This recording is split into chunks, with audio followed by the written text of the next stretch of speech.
mattina mi sono alzato, oh vela ciao, vela ciao, vela ciao, ciao, ciao. Una mattina mi sono alzato e ho trovato l'invasor, oh partigiano, portami via, oh vela ciao, vela ciao. Warahmatullahi wabarakatuh. Alhamdulillahirrabbilalamin. Wassalatu wassalamu ala astagfirul anbiya wal mursalin wa ala alihi wa sahbihi ajma'in. Rabbi shrah li sadri wa yassir li amri wahlul 'uqdatam min lisani yafqahu qawli. Halo semuanya, apa kabar? Semoga senantiasa dalam keadaan sehat walafiat serta tetap berada dalam lindungan Allah Subhanahu wa taala. Halo semuanya, perkenalkan nama saya Fahmi Fauzi Iskandar dengan NIM 11880400025, mahasiswa Prodi Ilmu Politik, angkatan tahun 2018, semester 5. Pada kesempatan kali ini, saya hendak menyampaikan sedikit materi tentang ramai koruptor ajukan PK, tepatkah keputusan MA?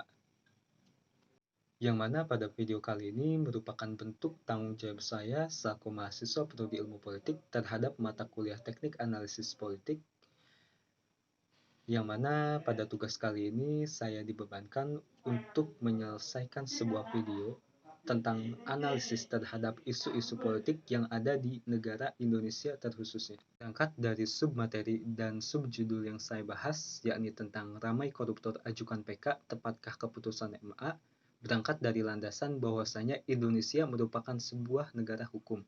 Sebagai negara hukum, maka kepentingan masyarakat banyak harus dilindungi, seperti yang tertuang dalam butir alinea keempat Undang-Undang Dasar tahun 1945 Amandemen, yang isinya kurang lebih berbunyi, untuk membentuk suatu pemerintah negara Indonesia yang melindungi segenap bangsa Indonesia. Semua warga negara berhak untuk hidup aman, damai, tentram, dan terhindar dari kejahatan. Dengan aparat penegak hukum diharapkan menindak tegas atas kejahatan dan dapat ditangani sesuai dengan prosedur yang ada. Akan tetapi, apabila tindakan aparat penegak hukum tidak secara maksimal dilaksanakan, maka kejahatan akan semakin berkembang. Salah satu kejahatan yang merenggut hak banyak masyarakat ialah kejahatan korupsi, yang kian waktu semakin meningkat di Indonesia. Untuk pengertian korupsi sendiri, korupsi merupakan suatu bentuk penyelewengan tugas dan penggelapan uang negara atau perusahaan guna keuntungan pribadi atau orang lain. Dampak dari tindakan korupsi ialah dapat merusak perekonomian di suatu negara, demokrasi, dan kesejahteraan umum. Lantas, apakah pemerintah hanya tinggal diam atas segala bentuk tindak pidana korupsi yang dilakukan oleh banyak pihak ini? Sebetulnya, pemerintah telah berupaya untuk menuntaskan kasus-kasus korupsi melalui kebijakan-kebijakan untuk memberantas korupsi ini. Ya, walaupun demikian, masih banyak kasus korupsi yang tidak ditangani secara serius dan cenderung berbelit-belit. Korupsi merupakan penyakit yang mendarah daging, yang dalam suatu pemerintahan selalu ada di dalamnya. Entah itu mencakup daerah kekuasaan otonom, di daerah maupun di pusat. Korupsi merupakan permasalahan besar yang harus diatasi agar tercapai pertumbuhan dan geliat ekonomi yang sehat. Setiap harinya, berbagai catatan tentang korupsi yang diberitakan oleh media massa, baik cetak maupun elektronik, terlihat bahwasanya terdapat peningkatan dan pengembangan model-model dari korupsi ini. Dan rasanya pun, keberadaan daripada lembaga-lembaga anti korupsi tidaklah cukup ampuh untuk memberhentikan praktek tercela ini. Dan peraturan perundang-undangan yang merupakan bagian daripada politik hukum yang dibuat oleh pemerintah pun seakan juga diabaikan dan menjadi meaningless apabila tidak dibarengi dengan kesungguhan untuk manifestasi dari peraturan perundang-undangan yang ada. Dan rasanya pun, keberadaan daripada lembaga-lembaga anti korupsi tidaklah cukup ampuh untuk memberhentikan praktek tercela ini.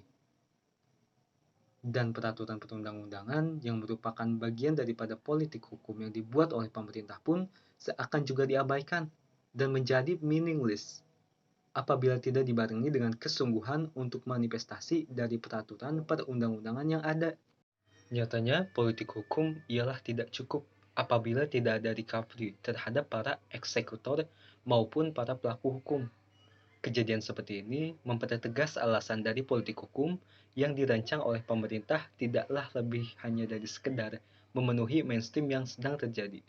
Sebenarnya, keberadaan daripada KPK sebagai lembaga pemberantas suap atau korupsi ialah bertugas sebagai trigger mechanism, yang berarti mendorong atau sebagai stimulus agar supaya pemberantasan daripada korupsi oleh lembaga-lembaga yang telah ada sebelumnya menjadi lebih efektif dan efisien. KPK yang dibentuk berdasarkan Undang-Undang Nomor 30 Tahun 2002 di masa pemerintahan Presiden Megawati Soekarnoputri diberikan amanat melaksanakan pemberantasan korupsi secara profesional, intensif, dan berkesinambungan, yang bersifat independen, yang dalam melaksanakan tugas dan wewenangnya bebas dari intervensi kekuasaan manapun, tanpa terkecuali. Terkait dengan topik yang saya bahas, yakni tentang tepatkah langkah MA dalam memberikan PK pada tersangka kasus korupsi. Sebenarnya berasal dari kerisauan saya, terlebih publik pada umumnya, atas banyaknya media massa, baik mainstream maupun online, yang memberitakan tentang banyaknya kasus koruptor yang mengajukan PK ke MA. Jelas, fenomena tersebut haruslah diberikan perhatian yang lebih lagi. Mengapa demikian? Sebab sebagian daripada PK yang diajukan oleh narapidana kasus korupsi pada akhirnya dikabulkan oleh MA dengan mengkoreksi terhadap putusan sebelumnya, baik pertimbangan fakta, penerapan hukum, maupun amar putusannya. Meskipun PK merupakan hak terpidana yang diatur dalam hukum acara pidana, akan tetapi secara wajar sih saya mengkhawatirkan, serta publik juga khawatir dengan total banyaknya jumlah permohonan PK yang dikabulkan oleh MA, yang membuat masyarakat bertanya-tanya, masihkah ada keadilan di tanah air ini? Dan tidak lupa juga akan ketakutan KPK yang akan menurunkannya tingkat kepercayaan publik terhadap peradilan. Yang imbasnya apa? Upaya-upaya pemberantasan korupsi tidak akan berjalan dengan secara maksimal. Lebih lanjut, dengan keberadaan KPK pun nyatanya belum mampu memutus akar generasi daripada tindak korupsi ini. Hal ini disebabkan karena regulasi hukum yang memuat hukuman bagi koruptor di Indonesia terbilang lemah dan tidak begitu ditakuti oleh individu maupun korporat, sehingga hukum yang berlaku tidaklah begitu membantu dalam jangka panjang. Merujuk kepada pendapat yang dikemukakan oleh Adnan Topan Husodo selaku koordinator Indonesia Corruption Watch, yang mengatakan bahwa belum disahkannya rencana undang-undang perampasan aset membuat hukum atas aset koruptor tidaklah berjalan dengan efektif.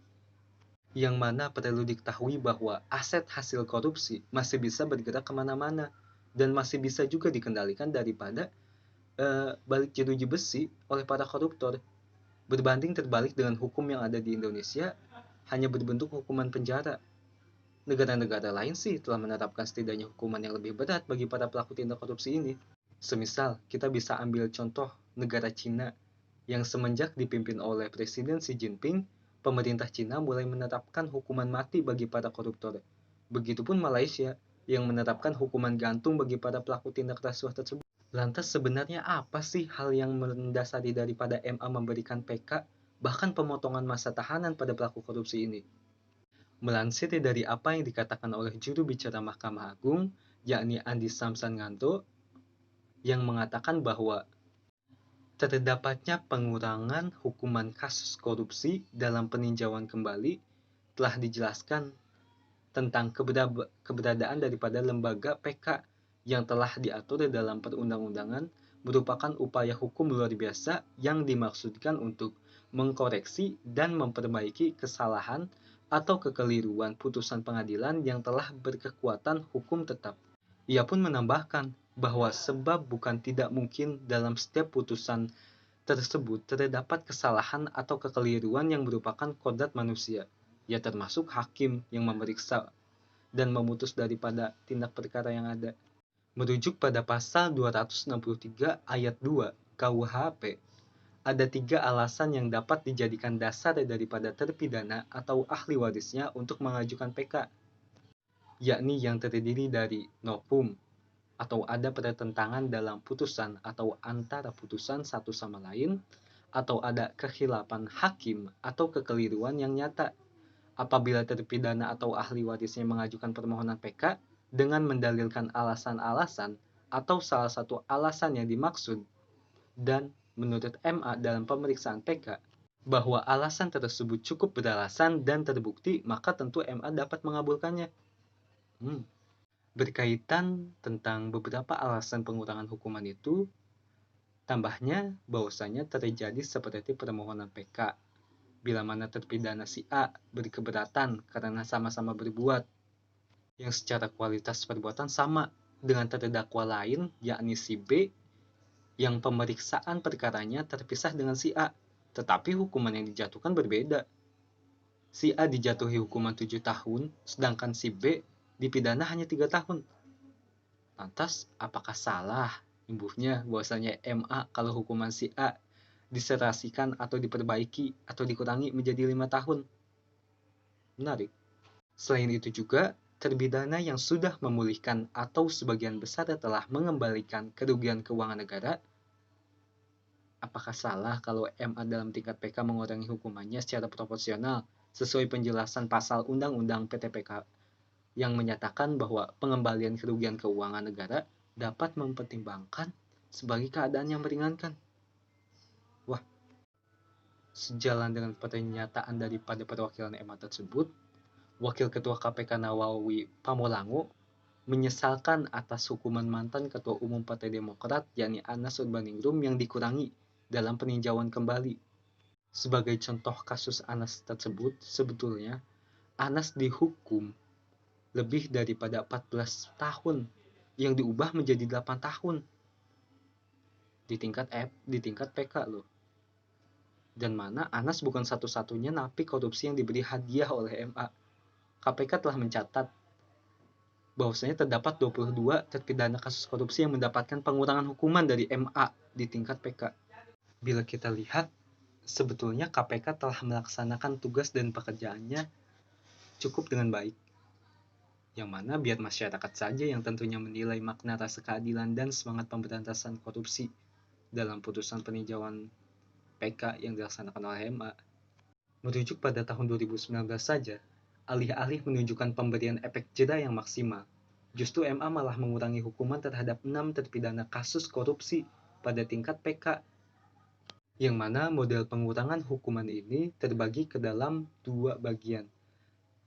Yang pertama, pidana penjara dan pengurangan ataupun penghapusan uang pengganti, yang mana sekaligus menegaskan bahwasanya dugaan selama ini yang timbul di tengah masyarakat bahwa lembaga peradilan tidak lagi berpihak pada pemberantasan korupsi.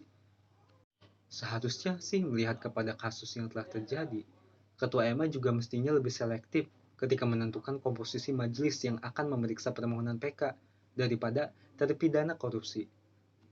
ICW mencatat setidaknya dalam 10 putusan PK yang meringankan narapidana korupsi tersebut, terhadap hakim yang kerap memberikan putusan ringan, misalnya ya Huta Galung, yang diketahui telah meringankan hukuman dari 5 terpidana kasus korupsi, semisal Tarmizi, Patrialis Akbar, dan Rusli Jainal.